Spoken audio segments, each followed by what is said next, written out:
Bismillahirrahmanirrahim. Assalamualaikum warahmatullahi wabarakatuh. Alhamdulillahirabbil alamin wa bihi nasta'inu ala umuri dunya waddin wassalatu wassalamu ala al-mab'uts rahmatan lil alamin nabiyyina Muhammad wa ala alihi wa sahabatihi wat tabi'in wa man tabi'ahum bi ihsan ila yaumiddin. Ya ayyuhalladzina amanu taqullaha haqqa tuqatih ولا تموتن إلا وأنتم مسلمون. يا أيها الناس اتقوا ربكم الذي خلقكم من نفس واحدة وخلق منها زوجها وبث منهما رجالا كثيرا ونساء واتقوا الله الذي تساءلون به والأرحام إن الله كان عليكم رقيبا. يا أيها الذين آمنوا اتقوا الله وقولوا قولا سديدا يصلح لكم أعمالكم ويغفر لكم ذنوبكم ومن يطع الله ورسوله فقد فاز فوزا عظيما. أما بعد. Jamaah Salat Maghrib, Jamaah Masjid Husnul Khatimah, ini kali kedua ana kesini dan mudah-mudahan kita semua Husnul Khatimah. Amin. Ya. Alhamdulillah 8 hari lagi insyaallah kita akan menyambut Ramadan. Sekarang ini sudah masuk, kalau menurut kalender Indonesia ya, kita pada tanggal 23 Sya'ban. Ini masuk tanggal 23. Kalau Sya'ban nanti ternyata 30 hari, berarti Sya'bannya 8 hari lagi. Tapi kalau ternyata hilal kelihatan pada tanggal 29 Maghrib, berarti Ramadan tinggal 7 hari. Baik, ikhwas sekalian, Ramadan ini tidak berbeda dengan Ramadan sebelumnya. Tapi yang beda, umur kita berkurang setahun, ya, atau nambah atau berkurang. Berarti memang setiap kita mendapat Ramadan, kita diingatkan umur kita berkurang, kemudian tambah tanggung jawabnya. Dan Ramadan ini kesempatan. Orang yang sudah meninggal, ini takdir Allah. Akan tetapi orang yang masih diberi kesempatan bisa nambah pahala. Dulu di zaman Nabi SAW, orang yang tidak mendapat Ramadan meskipun rajin, meskipun sampai syahid, ternyata kalah dengan orang yang dapat Ramadan lagi. Dulu para sahabat perhitungan, mereka dengan pahala itu perhitungan sekali. Ya, orang miskin datang kepada Nabi SAW, ya Rasulullah, dhahaba ahlud duthur bid darajatil ula wan na'imil muqim. Ini yang datang orang miskin, dalam Sahih Bukhari dan Muslim.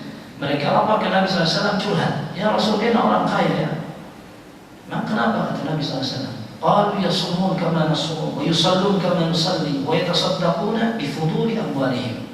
Mereka bisa sholat seperti kami sholat, mereka bisa puasa seperti kami puasa, tapi mereka bisa sedekah, kami tidak bisa sedekah. Mungkin di zaman sekarang orang kaya mau umrah tinggal berangkat aja, kayak mau ke Tanah Abang itu berapa sebelum Ramadan, masya Allah sudah umrah aja gitu. Kita bilang, kenapa gak nunggu Ramadan lagi? Kata dia, nanti Ramadan berangkat lagi Ustaz. Biasa, enak sekali. Ya, ada orang yang Allah kasih kemudahan bisa berangkat berkali-kali. Dan memang subhanallah, Syekh Sa'di rahimahullah dalam tafsirnya, beliau mengatakan orang yang semakin sering datang ke Mekah, dia akan semakin rindu untuk datang lagi ke sana. Tapi yang jelas sekarang, para sahabat, mereka sempat lapor kepada Nabi SAW, enak orang kaya itu bisa sedekah, kita nggak bisa. Kata Nabi SAW, afala adullukum ala syai' idza fa'altum tasbiquna bihi man wara'akum wa tudrikuna bihi man sabaqakum wa la yakunu ahadukum afdala minkum illa man sana'a mithla ma sana'tum. Kalian bisa ninggal orang jauh di belakang, kalian bisa ngejar ketertinggalan orang di depan, dan tidak ada yang bisa sama dengan kalian kecuali yang mengerjakan apa yang kalian kerjakan. Wah, senang sekali dikasih amalan itu. Orang selalu datang ke kiai itu minta amalan. Ya, ini Nabi SAW yang kasih amalan, mesti benar insya Allah. Kata Nabi SAW, ternyata gampang sekali. Tusabbihun, wa tahmadun, wa tukabbirun, dubura kulli salatin 33 marrah. 33 marrah. Kalian tasbih, subhanallah. Kemudian tahmid, alhamdulillah. Kemudian takbir, Allahu Akbar, 33 kali setiap habis salat. Berarti kan gampang itu. Yang sering kita kerjakan itu rupanya pernah jadi resep untuk mengalahkan orang kaya. Itu di zaman Nabi SAW. Senang pulang, balik lagi, lapor, curhat lagi. Ya Rasulullah, sami'a ikhwanuna ahlul amwali bima fa'alna fafa'alu mithla. Ya Rasul, orang kaya dengar Mereka zikir seperti yang kita kerjakan. Qala dzalika fadlullah yu'tihi man yasha. Kalau gitu ya sudah, ini takdirnya sudah. Allah lebihkan beberapa hambanya dari yang lain. Dan catatannya, ketika orang miskin di zaman Nabi SAW, mereka sedih bukan karena nggak kaya, tapi karena tidak bisa melakukan amal yang dilakukan orang kaya. Dan orang kaya tidak mau ketinggalan meskipun ada amal yang dilakukan oleh orang kaya, yang miskin nggak bisa. Kemudian ada amal peluang untuk mengalahkan mereka nggak mau dikalah. Akhirnya mereka tasbih. Subhanallah, kita katakan kadang ada orang, ini kadang-kadang, nggak mesti. Memang Allah kasih kelebihan bisa beramal dengan yang lebih dari yang lain. Ya, jadi kalau misalkan ini, mohon maaf ini nggak mesti ya, ini cuma contoh aja. Pengajian kok di masjid identik dengan pengajian orang miskin, meskipun nggak mesti. Tapi banyak orang kayanya, anak teman di Jakarta tuh mengerti bagaimana orang Jakarta. Sampai mau ngajinya itu kalau nggak di rumah, di villa, di hotel, di resto, yang penting nggak umum gitu. Kadang ada orang yang bilang, saya sudah kasih donasi, insya Allah saya dapat pahala dari situ. Ngajinya kapan-kapan. Ya tidak apa-apa, sebenarnya tidak apa-apa, karena memang selama tidak wajib itu, amal itu tidak harus dikerjakan. Tetapi subhanallah, kadang persaingan itu timbul dari kesadaran yang perlu dibenahi memang. Ketika para sahabat dulu mereka kaya, tapi tidak mau ketinggalan dengan amal yang bisa mereka ketinggalan. Seperti Abu Bakar radhiyallahu anhu, kaya, bangsawan, mertua Rasul SAW, calon penghuni surga, ternyata amalnya juga banyak. Sehari Nabi SAW dalam Sahih Muslim ditanya, siapa di antara kalian yang kasih makan orang miskin? Gak ada yang jawab. Ini pagi-pagi soalnya. Yang jawab Abu Bakar. Ditanya siapa yang sudah mengikuti jenazah? Gak ada yang jawab. Abu Bakar.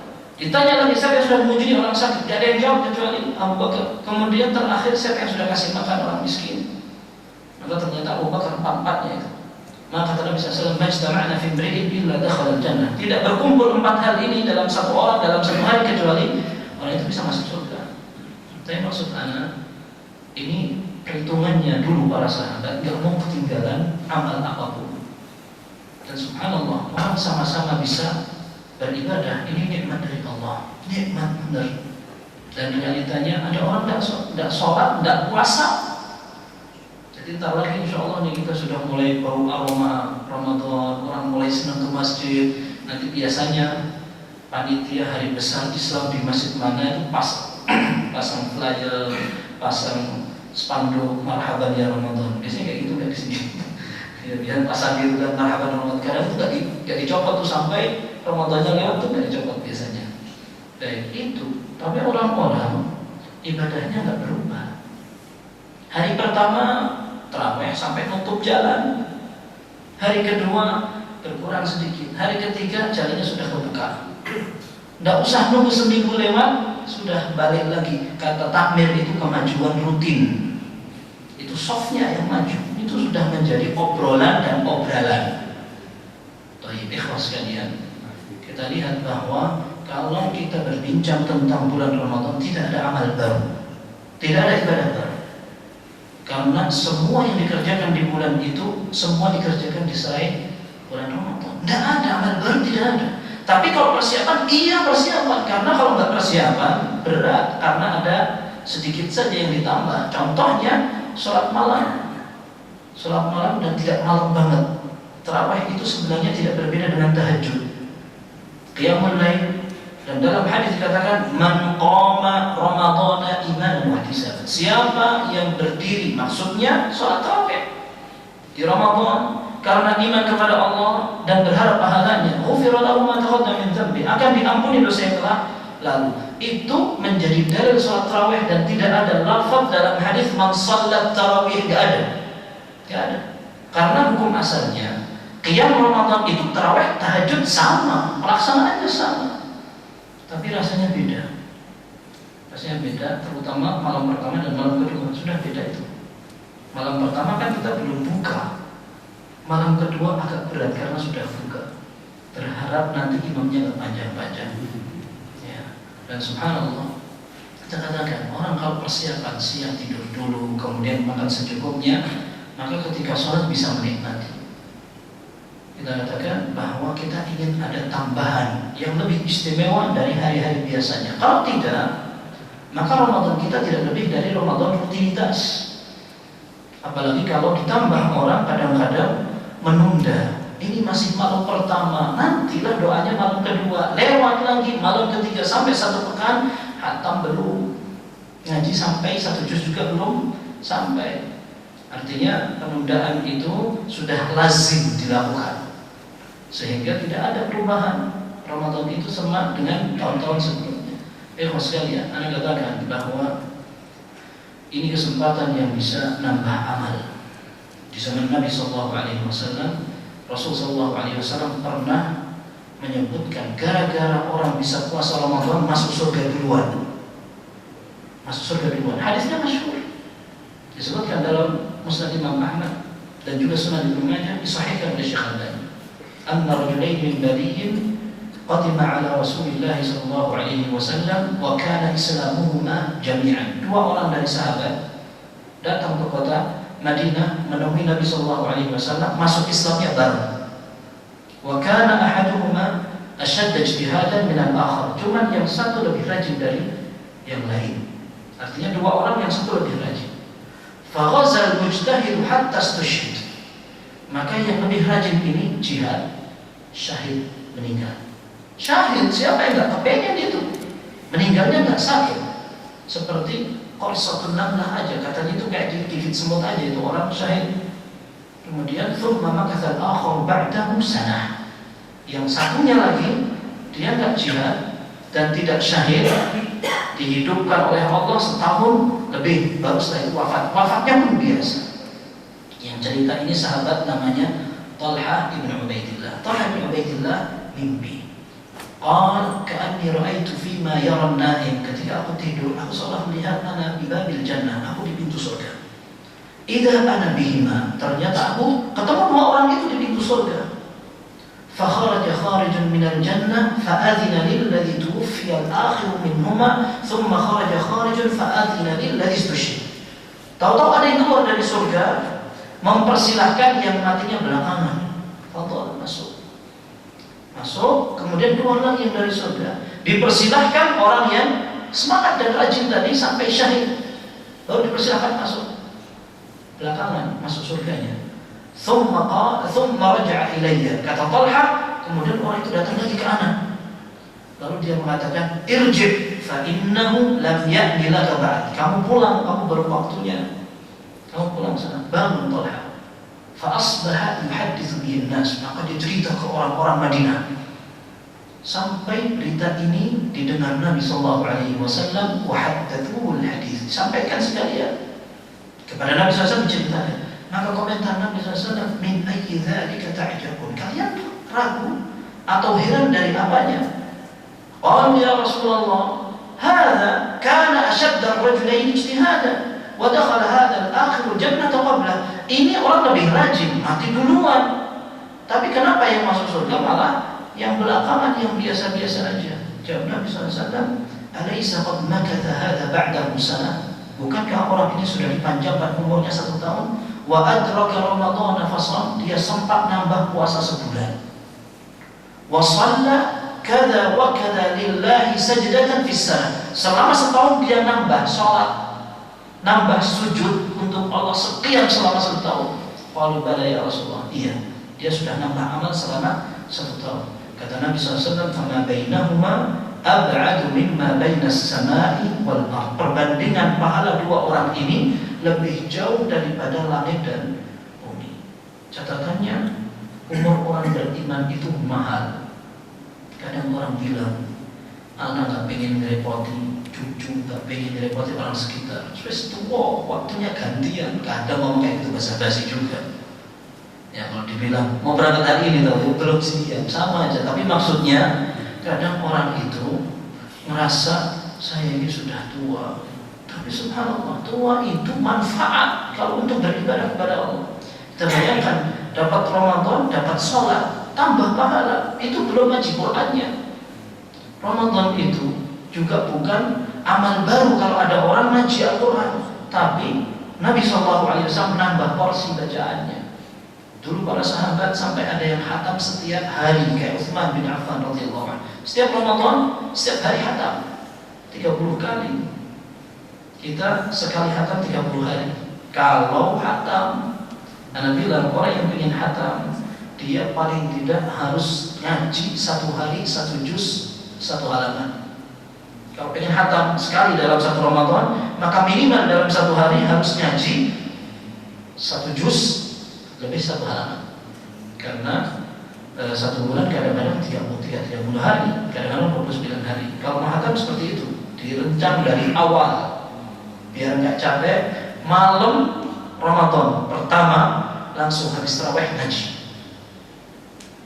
Kalau keroyokan gampang. Keroyokan itu 10 orang ngaji lanjut gitu. Oh, khatam bareng itu bisa Ramadan bisa 3 kali itu yang ngaji, tapi keroyokan itu tadi. Tapi nggak seperti itu para ulama salaf. Mereka masing-masing ngaji. Ada yang ngajinya dihitung ketika sholat, ada yang ngajinya di luar sholat. Bahkan Ibnu Rajab Al-Hambali dalam kitab Lataiful Ma'arif cerita Al-Imam Asy-Syafi'i rahimahullah bisa khatam 60 kali dalam satu Ramadan. Itu gimana ngajinya itu? Gak sempat belanja. Soal kita kebalik, belanja di sini, nanti sholatnya belakangan. Ya. Kalau suruh milih mau persiapan Lebaran sama iktikaf, milih yang mana? Kita milih dua-duanya. Ya. Tapi maksudnya, jadi kita katakan tidak ada amal ibadah baru, tapi siap-siap ditingkatkan. Dan yang paling penting di dalam amal ibadah Ramadan, sholat. Kita tak usah muluk-muluk sudah. Mau umroh, alhamdulillah dikasih kesempatan, bismillah. Mau sedekah, mau cover setiap buka bersama di masjid ini atau masjid mana, fadhal silahkan. Tapi nomor satu harus diperhatikan sholat. Bahkan sebagian ulama mengatakan puasa orang beriman kalau dia tidak sholat, puasanya tidak sah. Anda tidak katakan itu pendapat rajih atau tidak, kuat atau tidak, karena itu ada masalah lain. Apakah orang yang sholat kemudian ditinggalkan begitu saja dengan sengaja, apakah dia masih Islam apa enggak? Menurut mazhab jumhur, dia tetap masih Islam selama dia tidak menganggap sholat tidak wajib. Tapi dia dosa besar, melakukan dosa besar. Kok enggak sholat? Islam kok enggak sholat? Tapi menurut mazhab Hanabilah, orang tidak sholat kafir. Ini pilihan mereka dan dalilnya kuat, saya bilang. Dalilnya kuat. Nabi SAW menyatakan dalam hadis yang sahih, al-ahdu alladhi bainana wa bainahum as-salah faman tarakaha faqad kafar. Perjanjian antara kami dengan mereka orang-orang non-muslim adalah salat. Yang meninggalkan salat berarti tidak ada bedanya sama orang non-muslim. Kadang orang sensitif dibilang kafir sensitif banget. Tapi masalahnya ya memang gimana? Ya lucu aja. Muslim nggak sholat itu gimana? Gitu. Nggak pernah kelihatan di masjid. Kalau ditanya nggak pernah kelihatan di masjid, memang harus absen sama kamu. Kamu itu nggak usah kamu. Ya, artinya orang Islam itu di zaman Nabi SAW kalau jarang kelihatan di masjid, di kalangan para sahabat itu disangka orang munafik. Ya, dalam Sahih Bukhari, Abdullah bin Mas'ud radhiyallahu anhu mengatakan, "Walaqad ra'aituna wa ma yatakhallafu 'anha illa munafiqun ma'lumun nifaq." Kata Abdullah bin Mas'ud, kami menganggap di antara para sahabat Nabi SAW ini, kalau ada orang yang banyak absen, tidak kelihatan di masjid, kita sudah anggap dia itu munafik yang jelas kelihatan. Dan dulu di zaman sahabat, orang itu takut apakah dia masuk ke orang munafik, takut karena ada beberapa orang munafikin di Madinah. Allah tegaskan dalam surat At-Taubah, kasus orang yang absen dari perang Tabuk, kemudian mereka minta maaf, cari alasan segala macam, oleh Allah dibuka aib mereka di surat At-Taubah. Ada orang munafik dan Nabi SAW merahasiakan kembangnya Abdullah bin Ubay bin Salul, awan atau ajudan-ajudannya banyak di Madinah. Dan para sahabat mereka takut yang diberitahu oleh Nabi SAW nama-nama orang munafik di Madinah 1, 2, 3 hanya satu orang, namanya Hudzaifah bin Yaman radhiyallahu anhu, dan beliau primpen, kata orang Jawa itu, kalau jaga rahasia betul-betul tidak diberitahukan. Sampai Umar bin Khattab tanya, ya Hudzaifah, hal sammani Rasulullah SAW, apakah Nabi SAW nyebut nama anak termasuk orang-orang munafik? Takut mereka.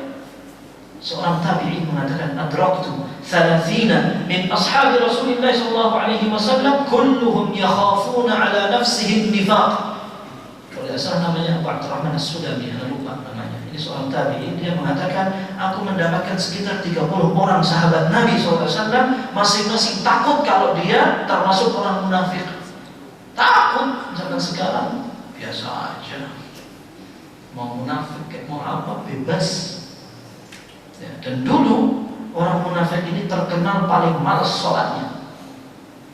Bahkan bukan hanya itu, Nabi SAW ngasih ciri orang munafik sholatnya kecepatan.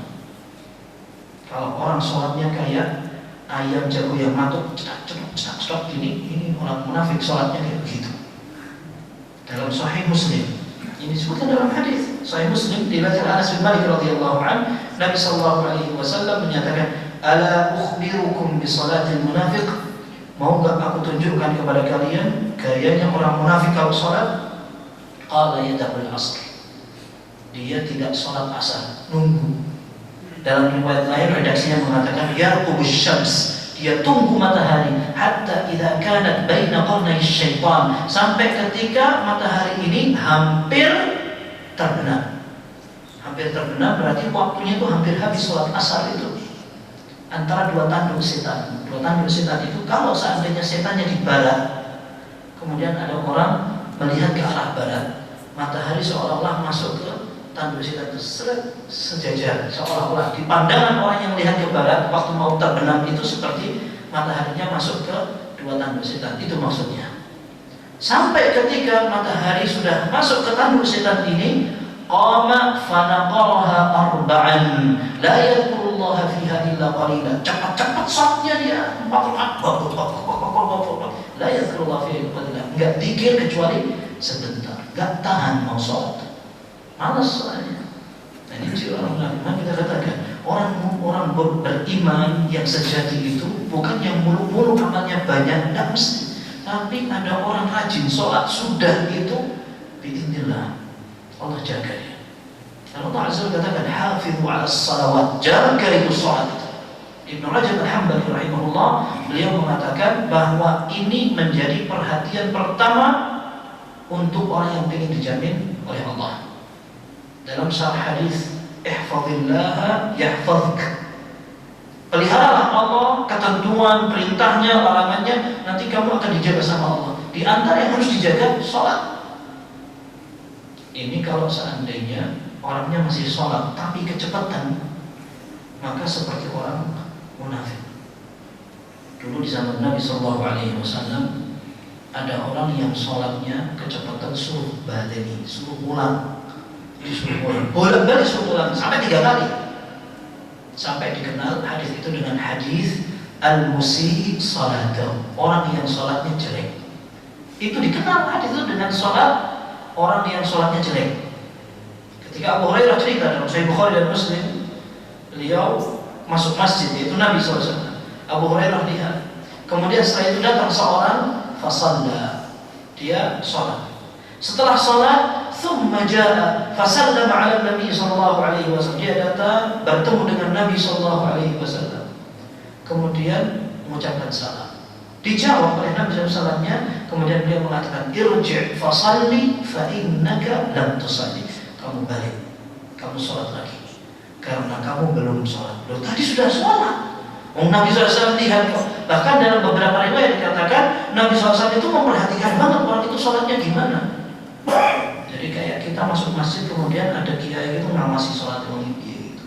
Ini gimana sholatnya orang ini? Ternyata sholatnya nggak bagus, dipanggil.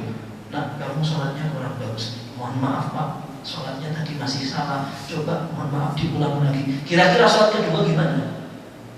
Kita masuk ke masjid lagi liburan atau lagi perjalanan, masuk ke masjid, kita sholat, ternyata ada tokoh di situ melihat sholat kita, habis sholat dipanggil lagi, Pak dari mana? Dari Jakarta ya. Oh dari Jakarta. Sholatnya tadi salah Pak. Coba diulang. Kira-kira mengulanginya itu gimana rasanya? Udah gitu sholat dilihatin lagi. Gitu. Ini kalau yang lihatin satu orang, kalau sama masjidnya gimana? Nah ini sahabat, sholat disuruh balik, disuruh ulangi kayak gitu, diulang. Ternyata sholatnya kayak gitu karena memang nggak bisa dia. Sholatnya gitu. Datang lagi pada Nabi SAW, kata Nabi SAW, irji' fasalli fa innaka lam tusalli. Balik lagi kamu sholat, kamu belum sholat. Sampai 3 kali, ngampun dia. Ya Rasulullah, ma uhsinu ghairaha fa'allimni. Aku nggak ngerti sudah. Itu maksimal yang bisa aku kerjakan. Ajari. Jadi orang nggak ngerti itu minta diajari, bukan malah bantah. Saya dari kecil sudah kayak gitu sholat saya. Gitu. Oh, dikritik ngamuk.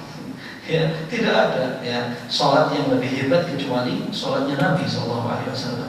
Masalah beda mazhab aman, gak ada masalah. Yang penting benar apa enggak sholat kita seperti mazhab. Repotnya kita nyangka sholat kita seperti mazhab, ternyata mazhab aja nggak kayak gitu.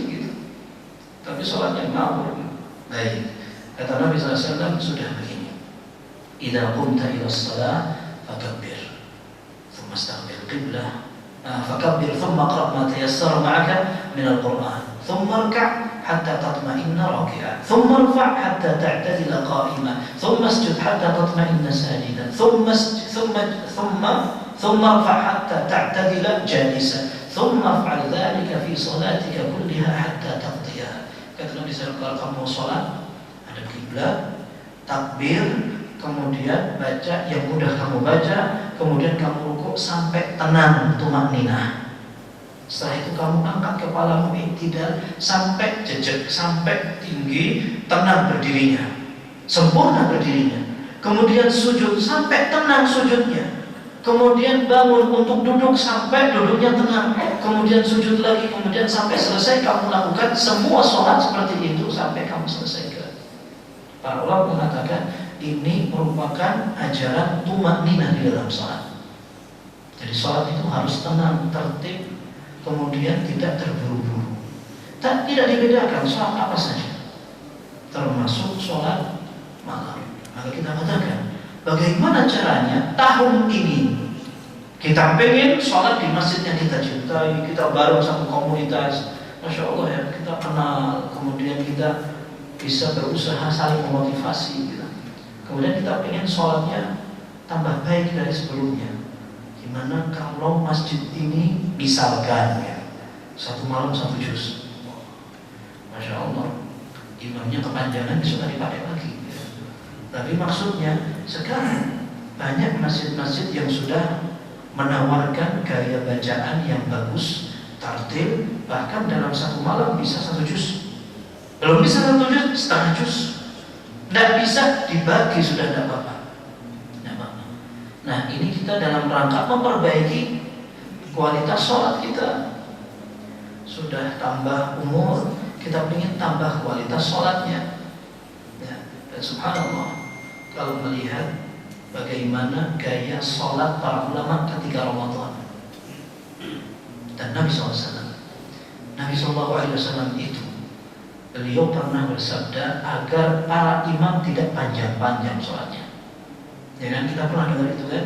Nabi SAW menyatakan, "Idza shalla ahadukum lin-nasi falyukhaffif, fa inna fihim ad-dha'ifa was-saqima wa dzal-hajah." Apabila salah seorang di antara kalian jadi imam, mimpin sholat bersama jamaah, maka hendaklah dipendekkan karena di belakang ada orang tua, ada orang sakit, ada orang butuh. Wa idza shalla ahadukum li nafsihi falyutawwil ma syaa. Salat sendirian panjangkan sesukamu. Itu Nabi SAW mengatakan demikian. Tapi ternyata Nabi SAW sering juga sholat panjang. Pernah beliau sholat subuh sampai membaca 100 ayat. Kemudian pernah beliau sholat pendek di saat subuh. Beliau kadang membaca surat Az-Zalzalah. Idza zulzilatil ardu zilzalaha. Rakaat pertama itu, rakaat kedua itu lagi. Itu yang paling diuntungkan yang ngantuk. Yang paling dirugikan yang nunggu komat di rumah. Sampai sini sudah nunggu. Ya. Tapi sekarang masalahnya, terkadang Nabi SAW panjang, terkadang pendek. Itu pada sholat subuh. Dan sholat subuh identik dengan sholat panjang. Baik, sholat maghrib. Sholat maghrib ini identik dengan sholat pendek. Nabi SAW baca pendek, kadang-kadang baca atin, kadang-kadang baca surat digabungkan rakaat pertama at-takwir, rakaat kedua Isya juga dari riwayat yang sama. Itu disebut oleh Syekh Albani semuanya. Tapi terkadang beliau membaca di sholat maghrib surat At-Tur sampai rampung. At-Tur itu ada 2,5 halaman diselesaikan. Artinya Nabi SAW memerintahkan para sahabatnya kalau jadi imam jangan panjang-panjang, kan beliau panjang. Baik, sebagian ulama mengatakan tergantung makmumnya. Kalau makmumnya kelihatan siap, bismillah dipanjangkan. Kalau kelihatan, wah ini kayaknya habis kebanyakan buka gitu. Ya, karena bukan buka, biasanya sahur. Sahur itu kan, masya Allah makan berat biasanya. Nah, makanya kalau iktikaf sudah malam tidak tidur, kemudian sahurnya banyak, biasanya pesan sudah itu sholat subuhnya. Sudah, alam nasrah sudah. Ya jangan panjang-panjang. Tapi maksudnya sekarang, sebagian ulama mengatakan kadang kalau makmumnya memang kelihatan lemah, lemes gitu. Dan memang Nabi SAW mengatakan kalau campur makmum ini yang dijadikan patokan yang paling lemah. Waqtadi bi ad'afihim, yang dijadikan patokan yang paling lemah. Ada anak kecil jadikan patokan, ada orang tua jadikan patokan, orang sakit jadikan patokan. Nah kadang ini kata Hafidz Ibnu Hajar dalam Fathul Bari, beliau mengatakan, lah kalau imam kan biasa menghadap ke makmum ini, kayaknya makmumnya kuat semua. Pas dia mau sholat dipanjangkan, boleh apa enggak? Kata beliau, ini sebenarnya patokan yang kadang-kadang kurang pas, kurang valid. Karena bisa jadi pas dia mulai takbir datang orang sakit, atau tengah-tengah sholat ada orang capek. Baik, ala kulli hal, sekarang kesimpulannya gimana? Kesimpulannya kata Ibnu Rajab Al-Hambali rahimahullah dalam kitab Fathul Bari juga, beliau mengatakan yang penting seseorang berusaha untuk kadang-kadang seperti ini, kadang-kadang seperti itu. Ya, kadang panjang, kadang pendek. Memang memperlihatkan atau memperhatikan kondisi makmum juga. Tapi maksudnya, ini beberapa ulama mengatakan kita sebagai imam perlu juga melatih makmum agar terbiasa nggak kulhu aja. Langganannya kulhu. Jadi kalau mau panjang sedikit kayak berat, rasanya kayak ini imam mau murojaah gitu. Itu rasanya. Padahal sebenarnya Al-Quran cuma 30 juz. Yang dibaca sudah juz 30, yang pendek-pendek mestinya panjang semuanya baca. Nabi SAW bahkan semua surat pernah dibaca. Ini yang cerita adalah seorang sahabat. Beliau mengatakan, "Ma min mufassalin surah tawil qasirah wala kabirah illa wa sami'tu Rasulullah sallallahu alaihi wasallam ya'ummun nasa biha fi salatil maktubah." Tidak ada surat yang panjang atau pendek kecuali semua sudah dibaca oleh Nabi SAW. Mau yang panjang, mau yang pendek, semua sudah pernah dibaca. Baik. Salat malam itu Anda bilang identik dengan panjang. Harusnya itu salat malam itu malah panjang, lebih panjang dari Isya. Kalau Isya misalkan jadi pemanasan, imamnya baca Al-A'la, kemudian Al-Duha. Nah, pas mulai tarawih rakaat pertama, sudah mulai Bismillah, sudah panjang. Mau 23 rakaat aman, gak ada masalah. Mau 11 rakaat gak ada masalah. Yang penting tumaknina, kemudian bacaannya variatif gitu. Yang panjang, bagus, hukum asalnya begitu. Tapi kalau seandainya orang tidak mampu, kecuali ya seadanya, tidak apa-apa juga. Tapi latihan. Kita ingin ada peningkatan. Baik. Diceritakan oleh Abdullah bin Mas'ud radhiyallahu anhu. Abdullah bin Mas'ud itu sahabat yang dipuji oleh Nabi SAW. Ahli baca Al-Quran, sampai Nabi SAW menyatakan, "Man arada an yaqra al-Qur'ana kama unzil falyaqra ala qiraati Ibni Ummi Abd." Yang pengen baca Al-Quran masih fresh, sebagaimana diturunkan baru saja, bacalah seperti bacaannya Abdullah bin Mas'ud radhiyallahu anhu. Suatu saat dalam Sahih Bukhari, Abdullah bin Mas'ud dipanggil oleh Nabi SAW. Dikatakan, "Iqra' alayya, tolong bacakan Al-Quran untukku." Ini dalam Sahih Bukhari. Maka Abdullah bin Mas'ud mengatakan, "Ya Rasulullah, aqra'u 'alaika wa 'alaika unzil?" Aku baca untuk antum sementara Al-Quran turun kepada antum. Kata Nabi SAW, "Inni uhibbu an asma'ahu min ghairi." Aku ingin dengar Al-Quran dari orang lain. Maka kata Ibn Mas'ud, maka aku mulai baca sampai aku selesai di surat An-Nisa. Bukan selesai, tapi sampai di surat An-Nisa. Di firman Allah, فَكَيْفَ إِذَا جِئْنَا مِنْ كُلِّ أُمَّةٍ بِشَهِيدٍ وَجِئْنَا بِكَ عَلَى هَؤُلَاءِ شَهِيدًا. Bagaimana wahai Muhammad ketika kami akan mendatangkan masing-masing generasi dan umat ada satu orang saksi di antara mereka, dan kami akan menjadikan kamu Muhammad sebagai saksi untuk umatmu. Maka Nabi SAW mengatakan kepada Ibn Mas'ud, "Hasbuk, cukup. Fara'aitu 'ainaihi tadrifan." Aku lihat ternyata Nabi SAW berlinang air mata. Abdullah bin Mas'ud kurang apa, heroik apa kedekatan dengan Nabi SAW dalam masalah Al-Quran. Satu saat dalam Sahih Bukhari, beliau salat bersama Nabi SAW. "Shallaitu ma'a Rasulillah sallallahu alaihi wasallam dzata lailatin fa'atal." Satu hari aku salat menjadi makmum salat malam Nabi SAW. Dipanjangkan banget. Hatta hamamtu bi amri sawu, sampai aku niat jelek. Qila lahu wa ma hamamta? Ada yang nanya, antum niat jelek itu niat apa? Qala an aq'ud wa adarahu yusalli. Aku tak tinggal duduk aja lah, Nabi biar sholat panjang sendiri. Tapi ya nggak jadi. Ini cuma niat aja, nggak jadi. Ya, baik. Akan terlebih adzan insyaallah. Tapi maksudnya Syekh Abdul Razak hafizahullah, beliau mengatakan hadis tadi menunjukkan kalau ada makmum yang duduk sementara imamnya berdiri sholat, berarti itu jelek. Soalnya Ibn Mas'ud menilai, saya niat jelek apa? Tak tinggal duduk saja imamnya. Imam kok panjang. Ternyata tidak jadi karena memang itu jelek.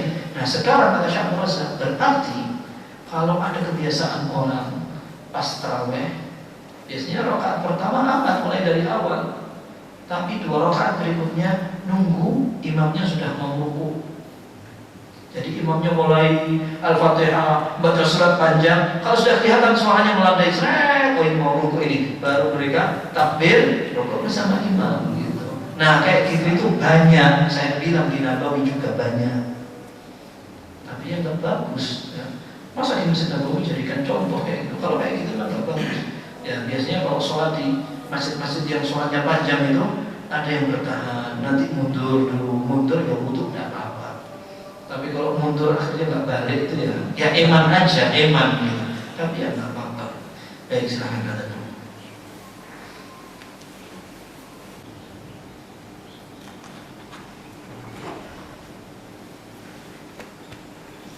Terakhir penutup sebelum nanti barangkali yang mau disampaikan, dalam Sahih Muslim ada seorang sahabat namanya Hudzaifah ibn Yaman. Tadi yang kita sebutkan, beliau adalah sahabat yang pandai menjaga rahasia Nabi Sallallahu Alaihi Wasallam. Beliau satu saat pernah menjadi makmum sholat malam Nabi SAW. Beliau mengatakan, "Shallaitu ma'an Nabi Sallallahu Alaihi Wasallam dzata lailah." Satu saat aku menjadi makmum Nabi Sallallahu Alaihi Wasallam sholat malam. Faftataha al-Baqarah. Nabi Sallallahu Alaihi Wasallam baca surat Al-Baqarah. Alif Lam Mim Dzalikal Kitab. Kata Hudzaifah, "Qultu yaqra'u 'inda al-mi'ah." Kayaknya 100 ayat ruku. Qala tsumma ternyata lanjut. Kemudian qultu yarka'u biha. Mungkin surat Al-Baqarah dibagi 2. Tsumma ternyata lewat. Qultu yaqra'u fi rak'ah. Kalau gitu 1 rakaat tok ini surat Al-Baqarah. Qala faftataha an-nisa. Ternyata nambah surat An-Nisa. Qala faqara'aha, dibaca sampai rampung. Qala thumma iftataha Ala Imran. Kemudian baca lagi surat Ali Imran. Faqara'aha, sampai rampung dibaca. Itu berarti Al-Baqarah, Ali Imran, An-Nisa. Itu sampai juz 5 lewat selesai, juz 6 dan 1/4. Satu rakaat, baru 1 rakaat itu. Qala yaqra'u mutawassila, bacanya pelan-pelan tartil. Wa idza marra bi ayatin fiha tasbihun sabbah. Kalau melewati satu ayat yang ada perintah untuk tasbih, mandek dulu bacanya bertasbih. Wa idza marra bisu'alin sa'al wa idza marra bita'awudzin ta'awwadz. Kalau lewat di ayat yang memerintahkan untuk minta kepada Allah, minta dulu. Kalau diperintahkan untuk minta perlindungan sebentar. Thumma yarka' faja'ala yaqul subhana rabbiyal 'azim fakana ruku'uhu nahwan min qiyamihi. Kemudian rukuk beliau baca subhana rabbiyal 'azim, rukuknya hampir sama dengan berdirinya. Kemudian thumma yarfa' faqala sami'a Allahu liman hamidah fakana qiyamuhu nahwan min ruku'ihi. Kemudian dia ternyata panjang banget sampai hampir sama dengan rukuknya. Kemudian sujud hampir sama dengan berdirinya. Terus kayak begitu itu satu rakaat cerita itu. Satu rakaat itu kalau dipraktekkan sekarang disuruh minggir imam kayak gini ini gagal. Padahal yang gagal makmumnya. Ya, tapi maksud Anda ikhwas sekalian, memang tidak mungkin kita memaksakan diri. Kalau dulu zaman para sahabat ya, zaman para sahabat disebutkan oleh salah seorang sahabat junior namanya As-Sa'id ibn Yazid radhiyallahu anhu. Dia cerita Umar bin Khattab ketika jadi khalifah menugaskan dua orang qari namanya Ubay bin Ka'ab dan Tamim bin Aus ad-Dari radhiyallahu anhuma untuk jadi imam salat 11 rakaat. Fakana al-qari yaqra'u bis-sittina bil mi'in. Kata As-Sa'id bin Yazid radhiyallahu anhuma, dulu imam itu baca ratusan ayat. Hatta kunna na'tamidu 'ala al-'asa min tulil qiyam, sampai kita bawa tongkat, pegangan tongkat biar tidak jatuh ketika panjangnya berdiri. Itu zaman dulu. Tapi Nabi SAW tidak benarkan. Ada tali di masjid. Ditanya oleh Nabi SAW, ini tali apa? Itu punya Zainab istrinya. Kalau dia capek, gelandotan, pegangan tali itu. Kata Nabi SAW, jangan kayak gitu. Jangan kayak gitu. Khudhu minal amali ma tutiqun. Kalian beramal sesuai kemampuan. Fa innallaha la yamallu hatta tamallu. Karena Allah tidak akan bosan sampai kalian yang bosan. Artinya orang memaksakan diri, satu saat dia bosan beramal, akhirnya Allah kasih pahala. Maka orang beramal itu sesuai kemampuan. Tapi maksud Anda, kita ini ingin memperbaiki kualitas sholat, dan kita katakan tidak bakal ada orang memperbaiki kualitas tarawih kalau sholat fardunya bolong-bolong. Jadi sekarang yang paling kita persiapkan, kalau tarawihnya sedang-sedang dan biasa saja, tidak apa-apa, tapi sholat fardunya usahakan jangan bolong. Kebalik, kalau ada orang tarawih tidak pernah ketinggalan karena itu ciri khas Ramadan, tapi sholat zuhur asalnya di jamak takhir terus karena kebablas. Kebalik itu, saya kayak gitu. Ini adalah kita belajar dan bermanfaat. Wallahu a'lam bishawab. Tinggal 2 menit bengok ini. Ya, kalau mau disampaikan silahkan. Barangkali yang disampaikan. 4 menit ya? Oh iya, 4 menit, masya Allah. Ya, barangkali ada mau disampaikan, silahkan.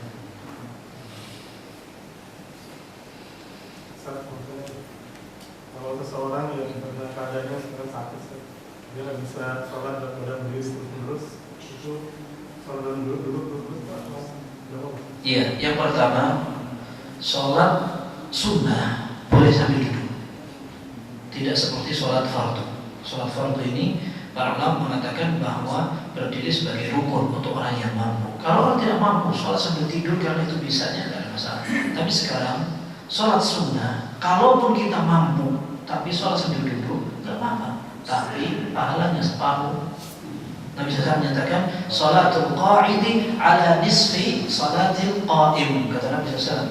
Beliau mengatakan, sholat orang duduk itu pahalanya setengah dari sholat orang berdiri. Itu kalau dia sebenarnya bisa berdiri tapi milih duduk. Tapi kalau dia sakit, duduknya insya Allah sempurna. Ya, insya Allah sholatnya sempurna karena memang Nabi SAW menyatakan sholli qa'iman fa illam tastati' fa qa'idan fa illam tastati' fa 'ala jamb. Salat berdiri, enggak bisa duduk, enggak bisa baring. Seperti itu.